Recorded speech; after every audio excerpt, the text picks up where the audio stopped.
Good morning, everybody. Welcome to today's 1 million by 1 million strategy roundtable for entrepreneurs. 1M by 1M, as you know, is the first and only global virtual accelerator for technology startups. Our mission is to help 1 million entrepreneurs reach $1 million and beyond in annual revenue.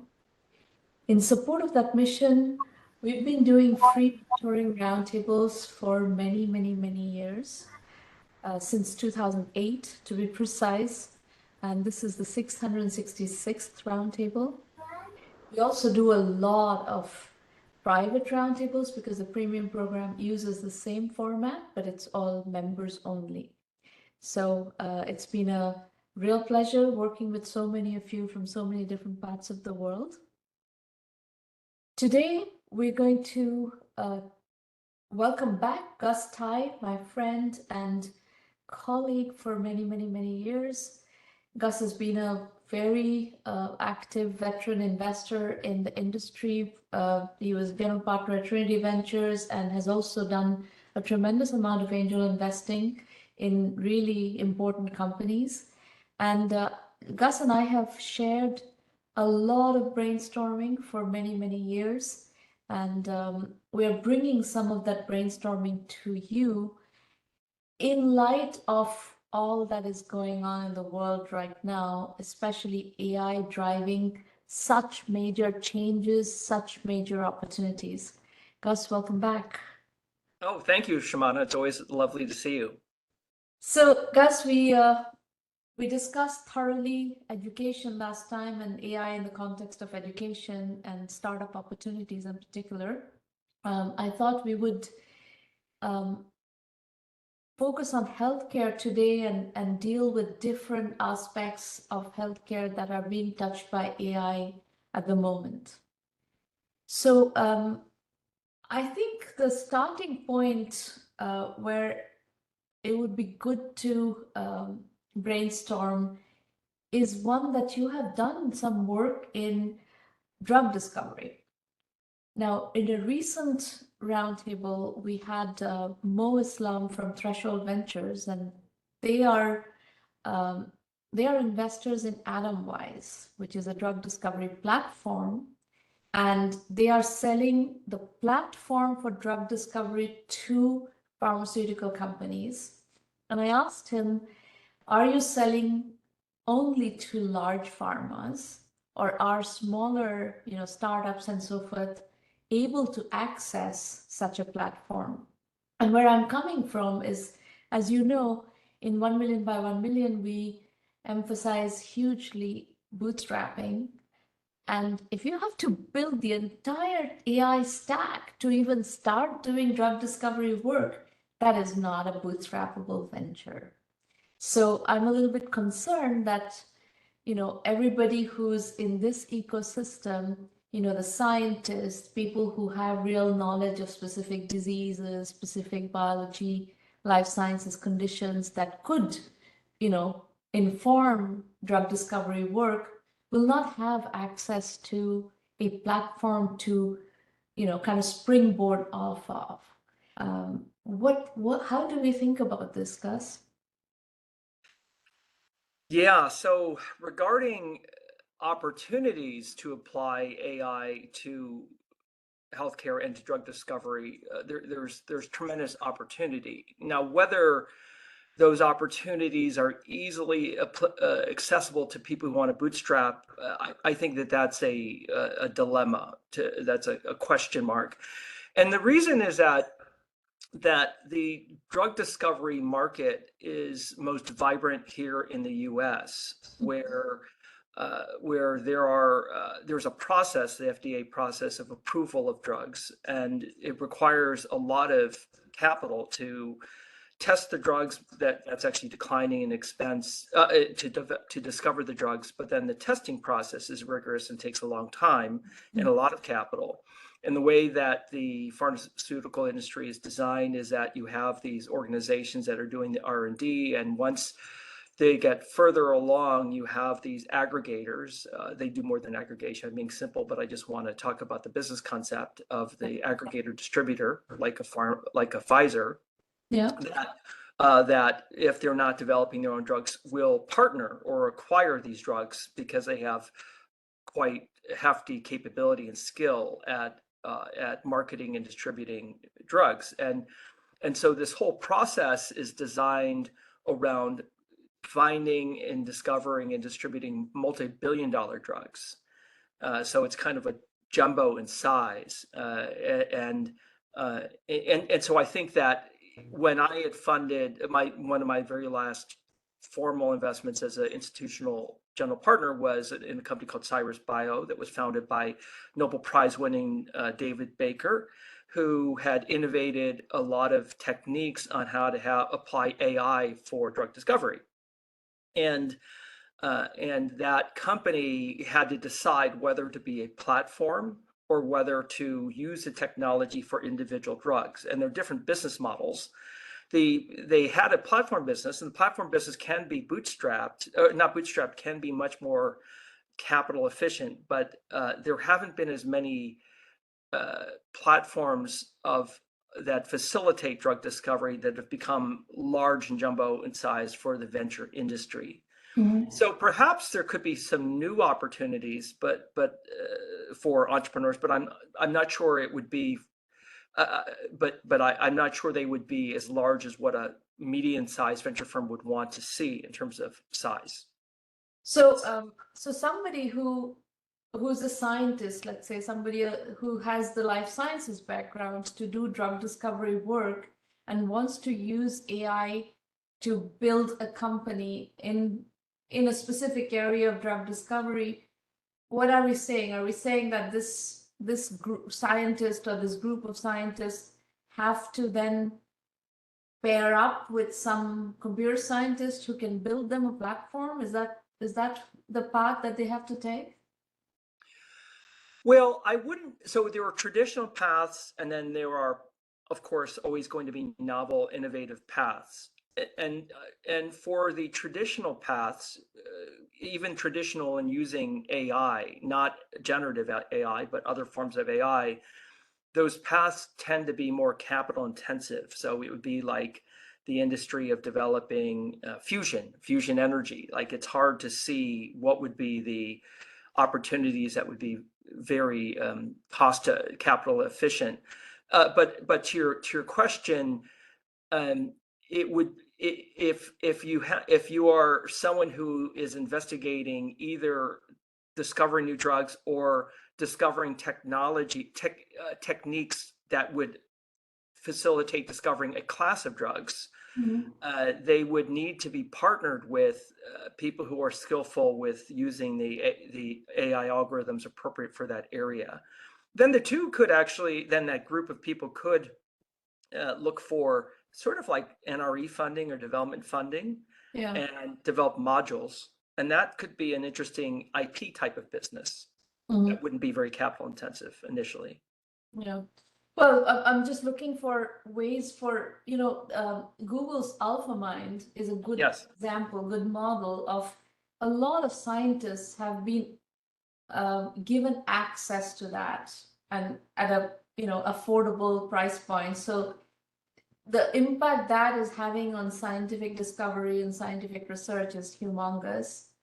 And somewhere in this continuum, I see that there's a missing area where there is no platform as a service like AlphaMind that scientists can tap into to do drug discovery work using AI. So this is an opportunity. Now, the size of that opportunity is something that is TBD.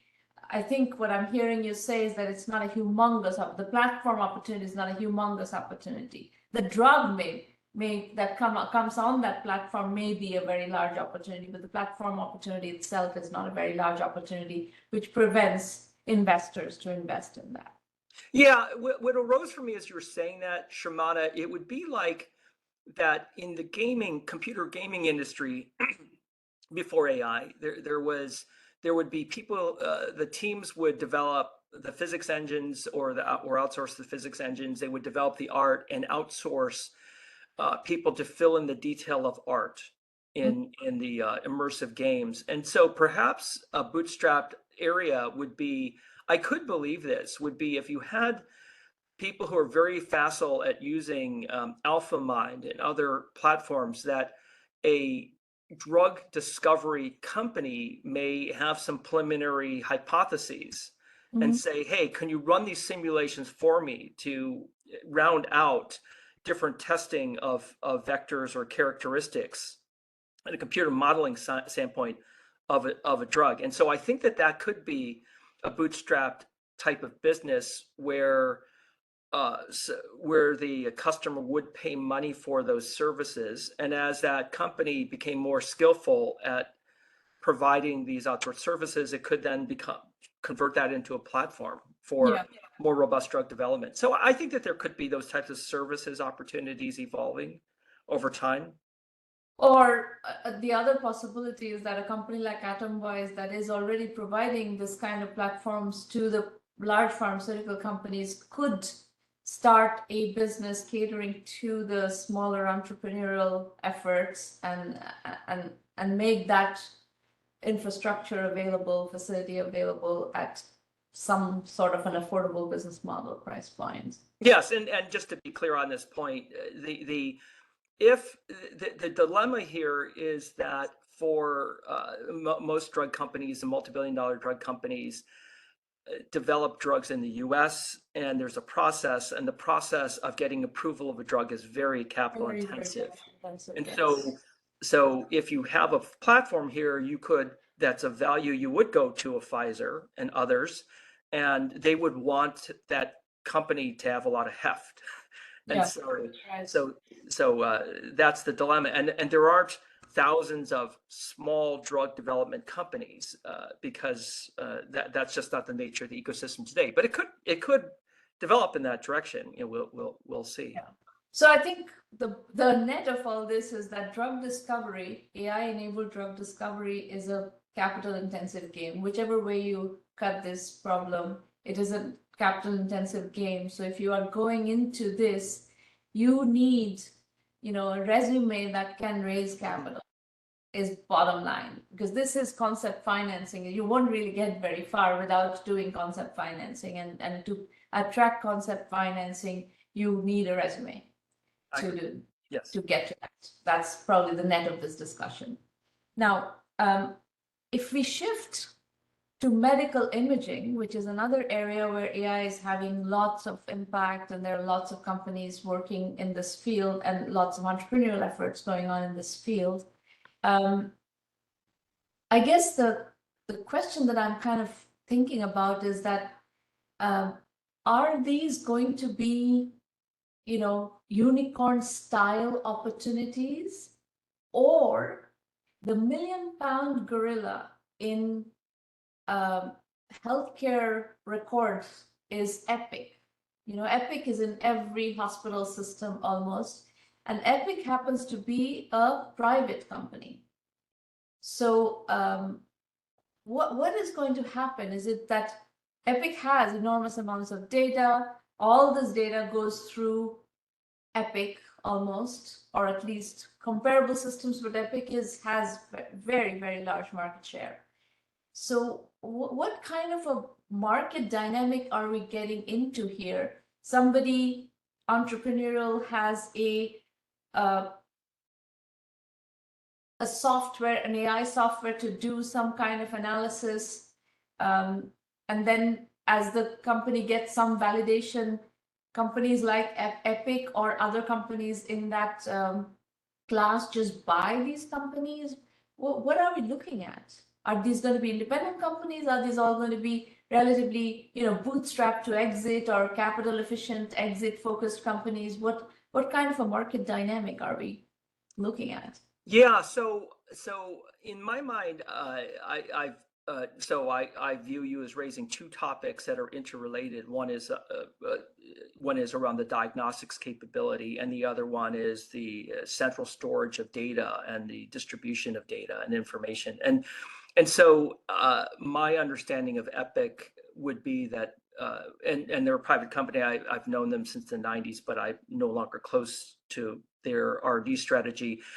But I don't believe that they specialize in in advanced diagnostics. They're more of the lifeblood, the sales force of a hospital and healthcare system, and really focus in on taking in data feeds or information feeds and making it intelligent and redistributable.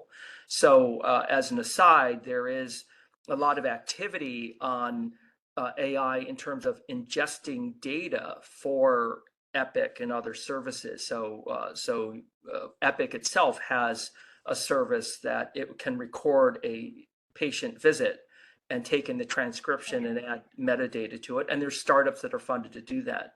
On the diagnostic side, I believe that there are that those would be bootstrappable or low capital requirement companies, because once again, my familiarity is with the U.S. healthcare system. There are rarer disease types that create a lot of concern as they should, for patients who have that and for the medical community. And so I could see how you could apply some AI to re-examine an area and have much better analysis and conclusion for that area. And that could be done through domain expertise using whatever AI algorithms are appropriate. And then by having that leadership type of position, have people being willing to pay money today because it's a painkiller. It's actually a therapeutic, a better diagnosis. And that area of expertise would appear small at first, but could be very large, wind up becoming very large. It was like, I'm forgetting the company that you've worked with or you know quite well, of the pharmaceutical SaaS company. Veeva, yeah. Yeah. Yes. And so at first, when it started, they're like, well, how big can it be? Well, it's, what is it, a couple $100 billion? I mean, it's an enormous company. Veeva is an enormous company. Yeah. Veeva is started with being the CRM for the pharma industry. Yes. Yeah. Exactly. From there. Yeah. So yeah, I do think in medical imaging you can build very large companies. I think the reason I brought up the bootstrap issue is that the vast majority of the industry prefers to see validation before they're willing to write checks. Yes. We've talked about this before. It's the comfort zone of investors is there's some product market fit, there's some validation, and then they're willing to write the checks. Now, the world in which we operate, there are so many people who are getting to that who are trying to get to that validation, trying to be able to become fundable. And how do we bridge that gap in areas that are inherently capital intensive? Which is why I'm starting with this discussion of like, okay, if you want to do a lot of different kinds of medical imaging or diagnostics, kinds of specialized diagnostics types of companies, what is the path to proof of concept so that they can then access? I think they can be big companies and they can access capital, but that proof point period, the MVP and product market fit, early product market fit, that period is still very tricky. And to your point, Shamana, like what arose for me for your audience, in that you have a large community of international participants, that it might be that for some of these rare diseases, if they're human diseases, they take place everywhere around the world. And it's a matter of the validation of the testing of the algorithm. And it might be easier to aggregate the data and more affordable to test overseas. Yeah. And then bring it to the US. So I think that that's pretty interesting. And this would just go to, where can you get the access to the data? Where can you perform the tests against it? And then if you're finding material improvement in the analysis, that would be a valuable IP everywhere in the world. Yeah. And on the process side, we've had a company become quite successful in the program. Bootstrapped, we looked at raising money, but then eventually it was going fine as a bootstrap company, and I think it continues to bootstrap. CliniOps, and they did a lot of the infrastructure of clinical trials. and they manage a lot of international trials and so on. So I think your point is well taken, is that there is opportunity to be cost effective by doing these trials elsewhere in different parts of the world. And those of you who are listening and have expertise in this domain, you could develop expertise in how to, bring in data from less expensive geographies. Now, then comes the rest of the distribution chain. We're talking about diagnostics, and how to get the technology of diagnostics into the systems and how to get them approved and so forth.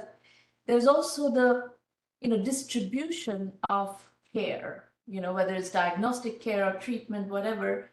And telehealth is starting to make some inroads. Internationally, it's making some inroads. The US healthcare system seems to be offering telehealth as well. How do we think about that? Because there are a number of things that go on a regular basis that should be automated, right? For example, you have, as people age, there's more medications, more conditions to be managed, more medications that they're taking on a regular basis, and those medications interfere with each other. There's side effects and one triggering another and so on and so forth. This kind of stuff seems to me like ideal for AI applications. And there should be telehealth systems that, operate on this data and proactively guides patients that what are the possibilities of this kind of behavior happening. And when you apply personalization, patient level personalization and medication data, this is a rich application. Yeah, absolutely. And I know of a venture firm that is specializing in finding companies in this particular area. And a venture firm, it's Alpha Edison down in Southern California. Given this richness and complexity of individuals, and how do you personalize what is the right type of medication or nutrition for that person, while also imbuing that intelligence with just general the general biology of human beings, which is still poorly understood. So what are these? So there's the interactions that take place for the generic person, and then which isn't well understood, and then apply it to the generic, to the customization, personalization for the individual. So both levels matter, and I think that that as we roll out AI, we'll see increasing sophistication of personalization, and I would say that it could be even done in that it can be bootstrapped, and it could be done in a simple way initially, and so if you were a functional health company, or selling some sort of nutraceuticals, since those aren't regulated to the same degree in the US as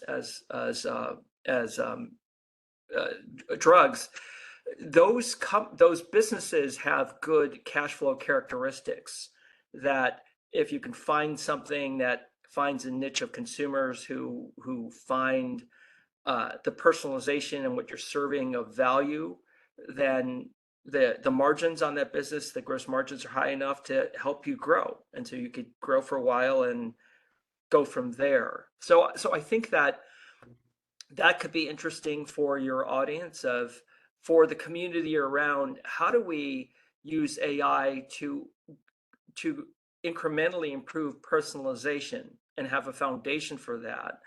And then what is the way, I view this as a form of value capture. So you're doing value creation of, this is how we meet your needs, but then how do you capture that value? And in nutraceuticals, you capture it by selling consumables that are renewable, that have high gross margin. So Gus, could you also discuss Joanna Strober's company? that you have invested in and have been tracking for a while. I think it's a good case study to discuss in this context. Yeah. Oh, absolutely. And so the company is MIDI Health, and I was a seed investor with MIDI, and that that company is a good illustration of how I think entrepreneurs, regardless of how they want to think about raising money, can approach industries, and that is that there was a latent need and then a discontinuity in being able to serve that latent need. And so the latent need is MIDI Health is a leading company in treating the life stage of menopause for women. So there could be symptoms and discomforts that come with menopause that they treat. There could also be just changes in body chemistry that can be respected and augmented in terms of care. So menopause is not a from my lens. I mean, there could be many lenses, but menopause had not, from my point of view, been an overly served market of generalists and experts in treating this, and that you have half the population of above a certain age having these symptoms that they just accept, like hot flashes and all these other diseases. And so with the change with COVID and change of telemedicine, it allowed the aggregation of taking an expert at menopause and being able to serve a larger geographical area. And then you could add other analysis of past studies of what are the drugs that are helpful for mitigating certain types of circumstances.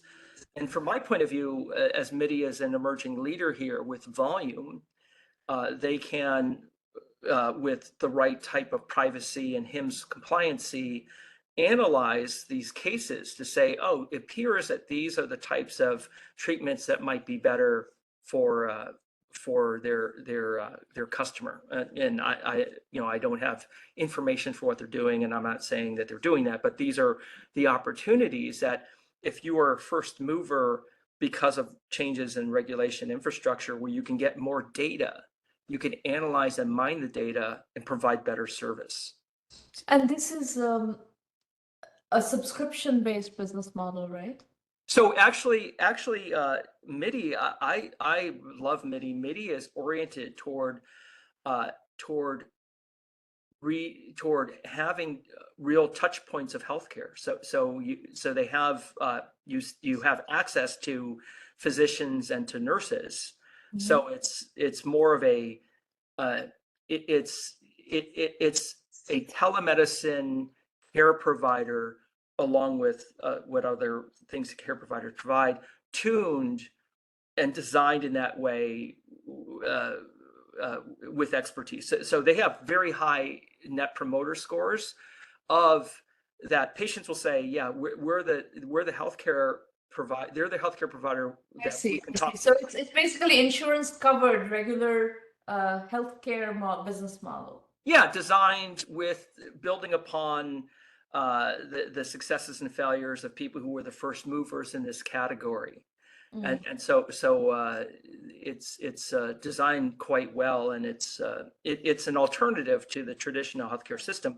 And most people don't like the traditional healthcare system in America, for better or for worse. Yeah. So this is basically, the business model is a telehealth clinic, essentially. Yes, that's correct. Yes, Sharmana. Yeah, thank you for just being precise in saying that. Yes, with the focus and the customer adoption of, we're a telehealth clinic, but we're focused in on a horizontal need. Yes. Consumers have that have been underserviced, and That's we can better service them because we can get experts that have greater geographic reach.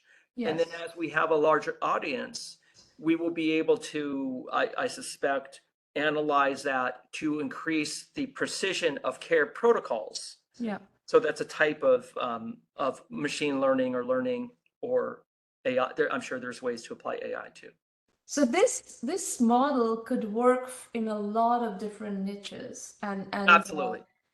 if you remember, I don't know, some of you here would remember, Gus would definitely remember, many years ago, I think this is, I'm talking 2007, I came up with a formula for the future of the web. It was called Web 3.0 equals 4C plus P plus VS. Yes, yeah, I remember that. The four C's were context, commerce, community, and content. P was word personalization, and VS is vertical search. So if you take that formula and apply it to different disease conditions or different niches, maybe stage of, in this case, menopause is stage of life, and it is quite a large niche. There are maybe smaller niches. Recently, one of our relatives got diagnosed with Guillain-Barré syndrome, which I knew nothing about. I'd never heard about it, but turns out it's a serious disease, and the level of information is very low, and so on. So there could be many such niches where you could create a specialized telehealth clinic that deals with that particular disease condition, stage of life. There are various ways of determining context. MIDI Health has determined menopause as the context around which to build this new telehealth clinic. So telehealth, I think, is a very interesting opportunity, and it is something that you can get to proof of concept, can get to some level of product market fit, and can then scale with funding if you want to, or can bootstrap all the way depending on the size of the niche. Yes, and I would add that it would become even more economic to do that as AI rolls out. So AI can be used as a capability to fundamentally transform or offer a completely new type of service. But I think over the next several years, we'll just see how it makes the workflow more efficient. Yes. And earlier, I had mentioned that Epic can ingest, and other companies can ingest a doctor visit and provide metadata. And so long as an expert is reviewing the metadata, that summary can have great fidelity and be very inexpensive. So you don't have to worry about the hallucination problem if someone's reviewing the data. Absolutely. And this is a very important point, because in my model of Web 3.0 equals 4C plus P plus VS, the content piece with AI becomes very powerful. It's, you insert generative AI trained on interesting content. You have to definitely watch for hallucination, because in healthcare, hallucination cannot be permitted. This is a mission critical area. It has to be somehow controlled, and that could be done. There are different ways that people are dealing with hallucination. One of them is small language models. Yes. But it can be done, and then the content becomes really powerful. Interactive content, generative content becomes really powerful and can be a huge scaling engine in this particular worldview. The other point to remember from an opportunities to go after is telehealth is necessary for the population at large, the global population at large, and the vast majority of global healthcare in every dimension, in every context, is underserved. So if you want to do a telehealth clinic around a certain context in Nigeria, that's an opportunity. You can do one in India, that's an opportunity. Then you have to layer in language elements on top of that. Vast majorities of rural populations don't understand English. So you have to run your clinic in the local vernacular language, so that, and at a price point where those medical systems can operate, and there are lots of nuances to all these problems, but this is a infinitely large startup opportunity, extremely rich. Very much agree. That was well said, Shmana. So now, if we switch a little bit to surgery, and now comes the domain of robotic surgery, which is again a very, very important and very promising area of AI application. and it could really change humanity's level of access to healthcare in a very big way. But from startup point of view, building surgical robots is an expensive game. So once again, for this one, if this is what you are, this is what you want to go after, you have to look for ways to get to maybe National Science Foundation funding, maybe work within the academic framework, teaching hospitals, research hospitals where there is funding available to do something like this. Because getting to proof of concept without some level of funding with robotics, surgical robotics, is impossible, more or less. So keep that in mind. Then you have to bank on your resume and your track record in science to be able to access funding and so forth. So that, those are the ducks that have to line up for a company to take off in this dimension. But then again, opportunities are enormous. Opportunities are going to be at different price points. And over time, what is going to be available only to the rich in the rich world to begin with gradually can get, much larger levels of distribution as, as we crack some of the pricing nuts and the, cost of goods nuts and so forth. Monitoring is another one that is a little bit less complicated, but we have seen some of the wearable impacts. But it seems to me it's not sufficiently penetrated. And I'm wondering, Gus, why is that the case? For example, blood pressure plays havoc with healthcare. But it's still a very archaic little machine that you have to, wrap around your arm and manually take blood pressure and note it down and send it to your medical provider, et cetera, et cetera. So there are opportunities for innovation in getting that to more easier form factors of recording blood pressure and then monitoring continuously, optimizing medication, blood pressure medication. Lack of blood pressure medication optimization creates a tremendous amount of, serious problems, healthcare problems. Well, and I view that dilemma that to be a result of affordability of device and compliance of wearing the device, and it's just a human nature thing, and so I think that there could be bootstrappable opportunities around the Apple Watch ecosystem. So Apple itself has said many times that it views health as an enormous market opportunity even for them. Yeah. And that they'll help to, and they want to participate and lead through hardware and through system and services. So it's reasonable to expect them to continue to make progress with the watch. Maybe they launch a ring. I mean, of course, there's the Aura ring and others. With Apple, then, can you take the information that's being provided there of someone who wears the watch and provide a different type of analysis that could be a type of service, and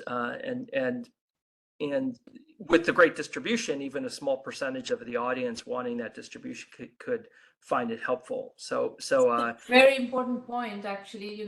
Apple is when Apple first came out with the smartphone and opened up the developer platform, the iOS developer platform, a lot of interesting apps got built, and a lot of entrepreneurs found ways of expressing their entrepreneurial visions through that ecosystem. And that opportunity in healthcare, the combination of iOS as well as the Apple Watch ecosystem, is a very important platform to keep in mind as a distribution platform, as a delivery model, and so on and so forth. So definitely, if this is the direction you're thinking in, that Apple is a very important potential partner and potential platform to build on. What did I miss, Gus? What have we not talked about that we should cover in this on this topic? Well, I think that there are trends that are much more capital intensive, but regarding just building upon your point of this drug customization, Yeah. and I think an example of great AI or intelligence applied to this area would be Hims and Hers, the public company that is compounding drugs and personalizing drugs and helping to work with the patient to try different dosages and getting feedback from the patient for titrating the amount of personalized medicine. So I think that will be, you would highlighted that market. I think it's very large, and it does require a lot of intelligence. How a bootstrappable company approaches that, I don't yet know, but I do think it's a very large opportunity. And what is going on in the thought process of the venture capital community vis-a-vis healthcare, drug discovery, and general AI in the healthcare and life sciences area? For when the lean startup movement came about, and SaaS was the dominant field in which VCs were investing for maybe even 15 years. It kind of settled, the venture capital industry kind of settled into this model that you bootstrap to some level of validation and then start raising money. And you can raise a huge amount of money. You could raise $100 million, $200 million of funding, but starting after you have validated and gotten to a certain point of product market fit. Now, as we discussed in this segment, that is not as easy to achieve in AI in healthcare, AI in life sciences. So how is the venture capital community thinking about the issue of funding this genre of companies? My perspective is that they're thinking about it in the same way they always have, and that is that if you view venture as an industry, and it is a financial industry, the sweet spot has been in selling services, in funding companies that provide services to enterprise businesses. And that would be whether it was a licensed software model in the past, or it's the SaaS model, or it will be some agent model going forward.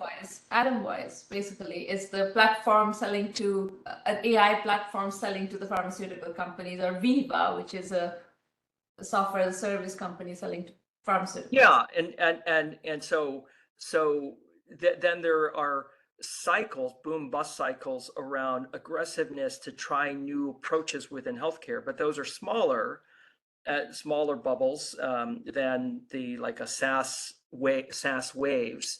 And I would say that right now healthcare, from my perspective, is like it's not as robust as it was several years ago. It's not like going away, but there isn't a lot of experimentation, and therefore there would be folks who want to see more evidence. However, once again, I think AI is so disruptive. Once that there's a couple of companies that spot a trend for how to unlock value, then I think a lot of funding would be available there. So the spotting of the trend can really arise through bootstrapped MVP experimentation. So I think that it's a great place to be, or if you can get by with a lot of experimentation. Here's a new capability that can transform, at least in the US, a balkanized industry that has a lot of inefficiency and a lot of discomfort with how it's designed. Yeah. And so if there's a way to unlock that, people will throw money at it to try to manifest success. Great. Okay, well, that was fabulous, Gus, as usual. And next year we will continue. We'll pick up more topics and do more of these brainstorms, because I think this is incredibly powerful for people who are listening to get an overview of an industry segment, to see how you want to approach that segment, especially those who are early on in figuring out how to put one foot before the other. Thank you, Gus. I Shimano. will see you in 2025. Yeah, thank you again, Shimano. Very much enjoyed it. See you. Folks, we are going to shift gear to the entrepreneur pitch section of the conversation today. We have 2 scheduled pitches. As you know, this is a safe working session, so don't be nervous. We'll just figure out how to remove your roadblocks and put, some acceleration in your engine. You can disagree, obviously, with what I have to say. That's your prerogative. Let's start with Manish Jaggi from Jaipur, India. Manish, please unmute your line and tell us what you're working on. Hi, my name is Manish Jaggi, and we are building a startup. It's basically a hardware plus software play for all the devices that need some kind of connectivity, intelligence, and they're doing some kind of interesting work.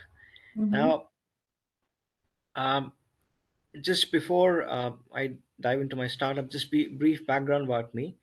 I've been working as an operating system engineer in different semiconductor industry companies Mm-hmm. uh, for around 15, 16 years. So I started my career with a company called Connection Systems, who was making Wi-Fi chipsets, Mm-hmm. broadband systems. I moved to Freescale Semiconductor. Now it's acquired by NXP. So I was into the networking processor division. Okay. There I stayed for 5 years. Then I moved to a company called Cavium that was later acquired by Marvel Semiconductor. So Mm-hmm. I was into the server processor division where we were making cloud server processors like 48 core, 96 cores, maybe 196, 90, And you were doing all this 48. based in the Bay Area? So I was hopping between Bangalore and US All in right. Okay. All right. uh, Cavium. Um, so it was like I used to have two suitcases, one for the food and one for my clothes every quarter. And I used to return with a lot of toys for my kids. So that was my hopping when I was in cabin. So I had seen pretty much going from a very small Wi-Fi dongle to a server architecture. And at a point we decided, I mean, we thought, what's next? Because I've seen the operating system design, all the, I mean, each and every software that goes into the box, I've seen that thing. So Mm-hmm. at that point, around 2017, 18, or around that period, edge computing was becoming very powerful. And edge computing means that you are doing a lot of AI on the edge, processing not just I mean sensors and everything, sending big data to the cloud, but these things were getting intelligent day by day. And what we were building for the server is actually going to devices. So I mean, the classic example is the Raspberry Pi revolution, right? It's a small $45 computer that is revolutionizing all the small SBCs, and then all the edge computing, the NVIDIA Jetson series, where they're, I mean, building all the AI for the edge. So coming of that thing in around that period, so I decided let's do something about it. And since we have that expertise, so just after the point that I left my company, then COVID came. Mm-hmm. so so so we started in 2022, build a team, and it took around us 2.5 years to actually create a product that we have tested in the market. So if you separate out the mechanical part of any drone or a rover or any industrial arm, right, or a CCTV camera, anything that is doing some computation, it's the mechanical part and there is a computing part. Sure.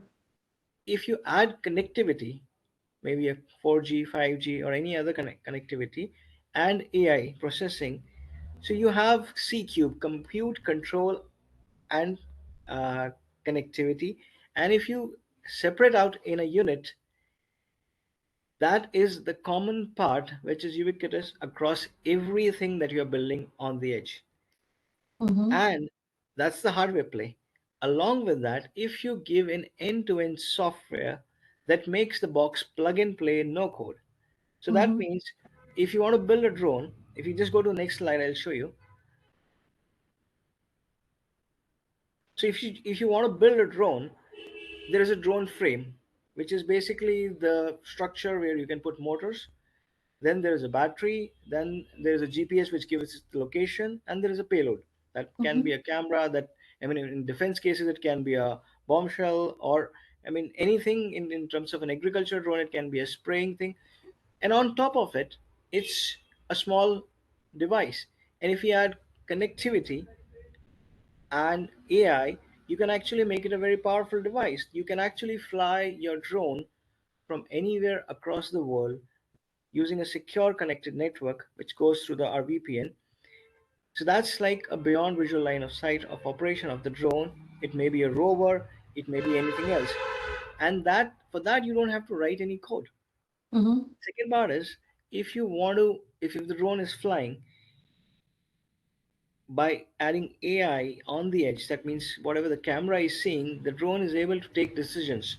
So, right from a simple use case of perimeter security, that Mm-hmm. means you can detect intruders or people should not be there.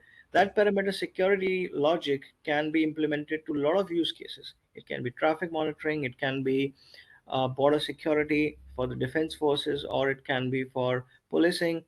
Now, in terms of a drone, I told you the use cases for a UGV, right? It's the same use cases apply. That's this is on the ground. The same thing can be used in industrial use cases or warehouses where this Mm-hmm. device basically takes care of it, its own path. You can add a lot of slam on it. So that is for the existing things. That is for the new things. So for can you go back to the previous slide? Just a second. So the device that I was talking about is for how do you build your new drones according to that device. Now, for the existing drones, which are like fleet of drones, fleet of rovers, how do you make them intelligent? So Yeah. now the second part of the solution is we have made a retrofit device, which is basically adding AI and 5G connectivity. Now, the next Okay. slide, please go to that. It is basically where you don't need AI. Okay, so for reducing the number of slides, I've removed that. So there's one 5G modem that you can add connectivity. Now, this is the sort of AI models that we are building that is based on object detection for one use case, then crowd analytics. Then there are AI models that we are building, So, which basically, yeah. Manish, I think I've got an idea about what you're trying to do. Hmm. It's it's a component play. Yeah, it's a Yeah, it's a component which can component fit and anything. firmware play, Yeah. kind of. Right? So now, what is the competitive landscape around this? Well, as of now, there are hardware players who give solution in terms of an AI processing unit or in terms of the control part, but there is no company or bearing maybe a one or two companies which are providing an end-to-end solution. Because if you want to use a hardware product, you need to build a team, and people are coming to us just by the fact that we are saving their 8 to 10 months of effort of a 10 people team. Okay. Because if you And want so to what, build, tell me more about customers. Whom are you working with? How many customers? What's the situation right now? okay, so right now we are talking to each and every drone manufacturer in India as the testing How of the many are product. there? There are around 20-25 big companies Okay. who have substantial play. And they're working with you? Some of them have started working. Our proto units are going to 4 or 5 companies so far, and we are approaching more and more companies. So we have And these are started paid giving, projects. The proof of concept projects are paid projects. yeah. So our unit starts from 1.5 lakh plus 1.5 lakh including GST. That's our proto unit, and Huh? it goes to 3.5 lakhs. It depends on the GPU cost configuration. So these are the few early adopters. We've got Indian Defense also interested in the product, but then we are facing a challenge because they go through this government e-marketplace process, which requires us to set up a lab and have certifications. So that is one of the challenges that we are facing in terms of capex. But there are enough private companies that you can work with and get going, right? Yeah, so we are going. I mean, we are actually talking to right now around 15 companies in India, so which are drone manufacturer as well as drone service providers. Okay. So tell me what brings you here? What were you looking to achieve coming here? See, the solution we are trying to build and the scale that we want to achieve, it's basically a small device which can fit on any computing solution across the world. We have done from 0 to 1, and I've been in companies where we have seen how a small thing can scale from 1 to 100 in a very short span of time. So if I want to make this product available to every part of the world, in US, in Europe, going through all the certifications, I need a substantial amount of investment. So that's the reason that was, first of all, I want to test, like coming to this as giving a pitch, that does my idea of, or the scale of market that I'm talking about, resonates with everybody. So that's first, is Well, like testing. okay, let me answer that question. The pitch, I understand what you're trying to do, but this is not an investor pitch.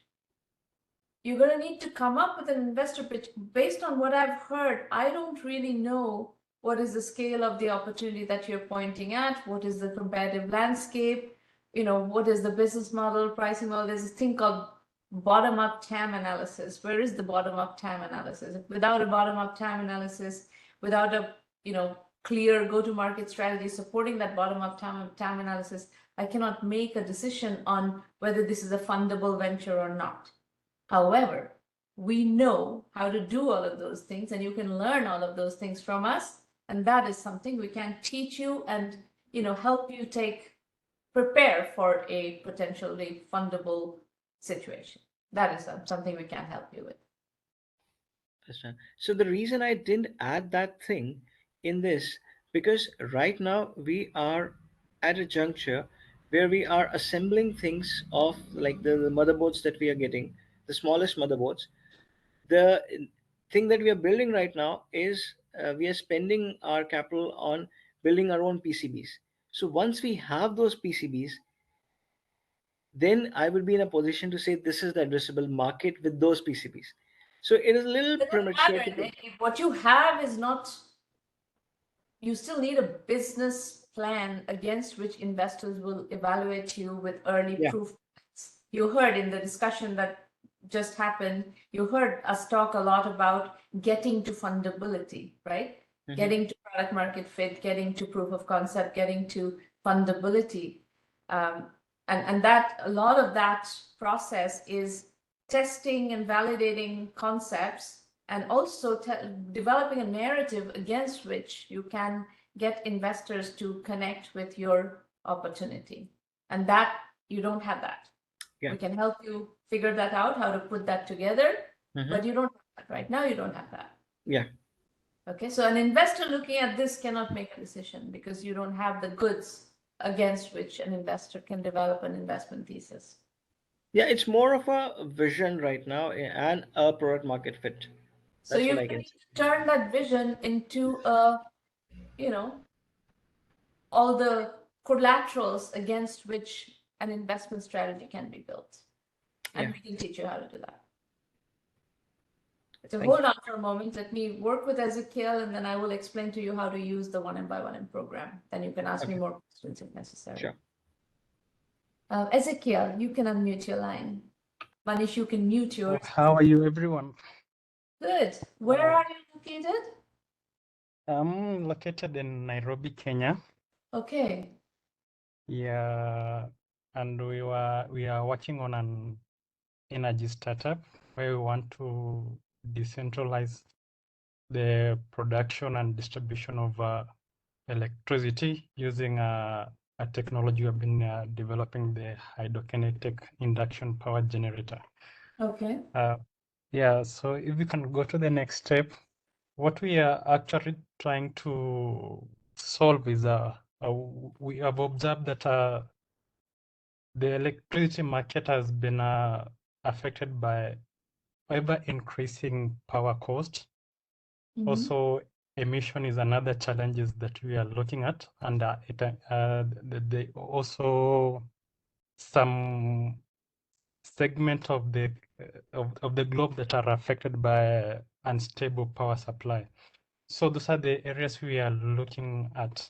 If we go to the next slide, the solution we are bringing in is the hydrokinetic induction power generator that will help us to decentralize the power production so that we can be able to provide on-site off-grid electricity 24 hours a day with a minimal cost. Our model will be we set the equipment at the premises of our clients. Mhm. We generate the power at their premises, then we build them. So You build them on what the we are, electricity that you generate. You're not selling them generators. Your business model is you sell them electricity. we'll have we have a three segment. The one is generating at the premises.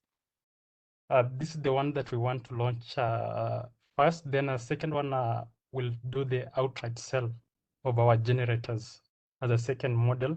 Then number three will also be doing the operation and maintenance.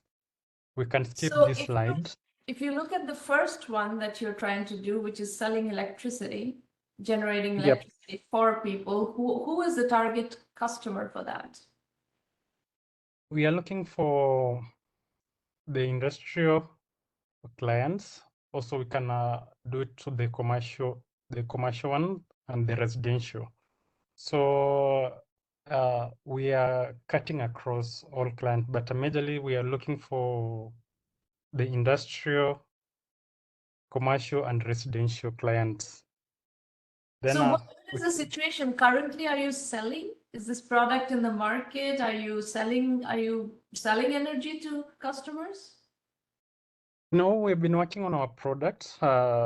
We are going to the market earlier next year. By 8 years you've been working on this and you haven't started selling anything. we are working on the developing of our project of our technology. It is the one that has taken a bit of time because we were And is it self-funding. working? Have you gotten the Yep. product to a point where it is working now? Yeah, we've gotten it to a point where it is working. Yeah, so Have you got some customers who are willing to do proof of concept with you? we have gotten some interest from some customers. So most likely beginning of this coming year, we'll be doing our piloting for the customers, for our first customers. So And they're going to be buying electricity, not the generator. yeah. And No, I was asking, and what the customers that you're recruiting right now will be buying electricity, not generator. yeah, they'll be buying electricity, not the generators. The one we have approached for the production of for sale of the electricity.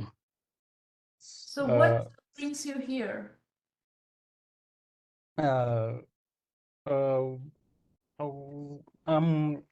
What brings here? I want to You want to raise money. position ourselves in a way that we can attract investment so that we can be able to scale our solution and take it to the market. So Ezekiel, I'll be candid with you. We do information technology, and information technology enables services. Yeah. So what you are doing is not, energy is not within our realm of expertise. If it's IT that is driven by information technology, if it's energy that is driven by information technology, energy management and stuff like that, that's something that would fall within our spectrum of expertise. Yep. This is not, how to fund an energy company is not within our expertise area. Okay. Okay, so I don't think I can really add value to, especially, funding an energy company in Africa is really not within my expertise. Thank you. You're welcome. Okay. So for those of you who are listening to this conversations, as well as the conversation earlier with Gus, and who are working in technology, information technology enabled services, which does fall within the purview of 1Mby1M, here are the resources of how to use the program. Everything is at 1Mby1M.com, and we are a completely virtual program, so you can join from anywhere in the world. The premium program is our full acceleration program.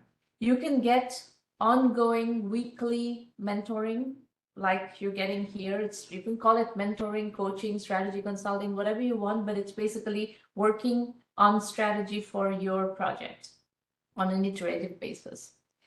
When you are ready, we use this terminology called fundability, right? You have to be fundable for us to send you to investors. I can sit down in one session, I can introduce you to 30 investors who are going to be relevant to your particular venture. We pay a lot of attention to investor entrepreneur fit, but once we figure out which investors in our network are going to be a good fit for you, I can send you to 30 investors in one shot, 30 minutes. But you have to be fundable before I send you there. Otherwise, you're going to get 30 rejections, and that's not very useful. So we work with you to prepare you to get, your ducks lined up and then send you to investors.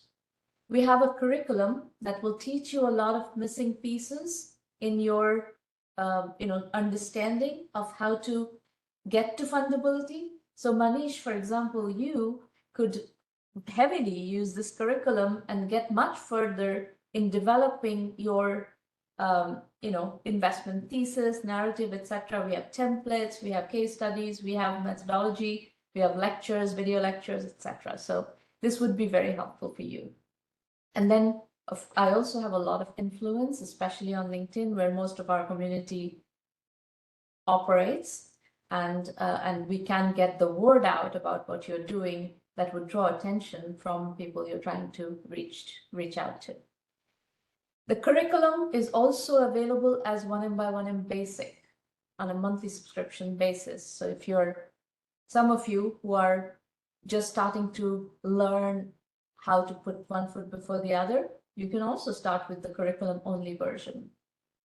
The premium program has the mentoring as well, which is what a lot of people want, and that's why they've joined premium. But premium is $1,000 annual membership fee. Basic is $99 a month. So if you want basic for a year, getting premium is not a bad idea. We also get people who are looking for private consulting. They're very, very nervous about sharing their ideas even in members only premium program formats. And for them, we have one-on-one consulting. It is more expensive. Premium is $1,000 a year. Consulting is $1,000 an hour. But it's there, it's available. Now, in January, this is the last roundtable. Today is the last roundtable for this year. And in January, we have 9th, 16th, 23rd, and 30th, and plenty of slots available. So go sign up if you want a slot, and Maureen will make sure that you have a slot to come discuss with me. You get to talk to me for free at one of these pre-mentoring sessions once. And after that, if you want to continue working with me, you need to join the premium program. If you have questions about the program after this session, your contact is Irina Patterson on our team, irina@1Mby1M.com. She can do Skype, WhatsApp, phone, whatever you want, and actually talk to you as well.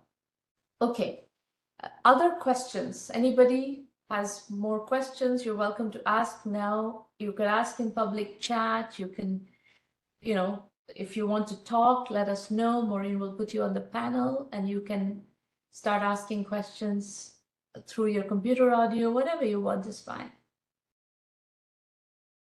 Anybody? Yes? No? All right. If everybody is all set, then we are going to see you in January, in the new year. I wish you a wonderful holiday season to finish off the year, get some rest, get some battery recharging done, and then hit the ground running in January. Happy New Year. I will see you on January 9th for the first time. Bye.